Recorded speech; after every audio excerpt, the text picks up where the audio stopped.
Tahu tak, untuk matikan overthinking tu, banyak fikir tu, senang je sebenarnya dengan pernafasan. Jom nafas. Tarik, simpan 5 saat, hembus.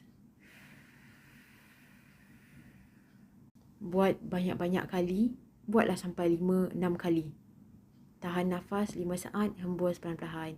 Ikut hidung boleh, ikut mulut boleh. Kita bawa pemikiran kita, kesedaran kita dalam keadaan sekarang. Dalam keadaan sekarang ni. Bukan apa yang jadi semalam, bukan apa yang jadi masa silam, bukan apa yang aku nak buat masa depan. Tapi sekarang. Kita fikir masa depan kita, untuk kita fikir apa nak buat, bagus.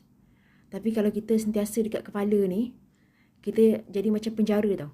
Kita macam terkurung dalam fikiran sendiri. Dan untuk cipta masa depan, semuanya bergantung apa kita buat sekarang. Masa sekarang ni. So kita tarik kesedaran kita, pernafasan semua sekarang. So bila otak dah waras, 100% waras, tahu apa kita buat, tahu apa kita cakap, tahu apa kita rasa. Macam tu lah kita punya masa depan. Sebab keputusan untuk buat keputusan untuk masa depan tu, apa kita buat keputusan sekarang. Dengan overthinking lama-lama, kita fikir apa orang cakap. Apa orang cakap tu, dia kritik ke, dia judge ke, cakap belakang ke. Benda tu betul untuk dia. Dia cakap macam-macam. Apa you buat, dia cakap macam-macam. Cuba tengok kehidupan dia. Cuba tengok diri dia. Sebab kalau orang yang tenang, orang yang bahagia, orang yang berjaya, kita boleh compare kan apa yang dia cakap. Dia more tu improve diri. Maafkan diri sendiri, maafkan orang lain. Buat hal sendiri, tak sibuk pasal orang lain.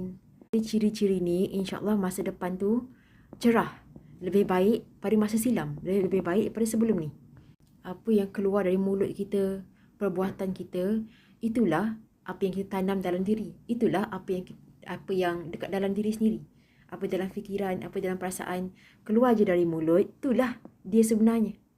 Tapi kalau kita boleh jumpa orang narsistik, orang yang berkata-kata manis.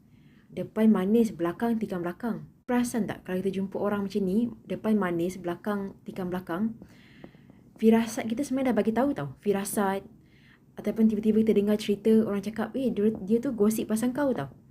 Macam tu, apa kita buat? Selalunya kita masih berkawan dengan orang tu kan?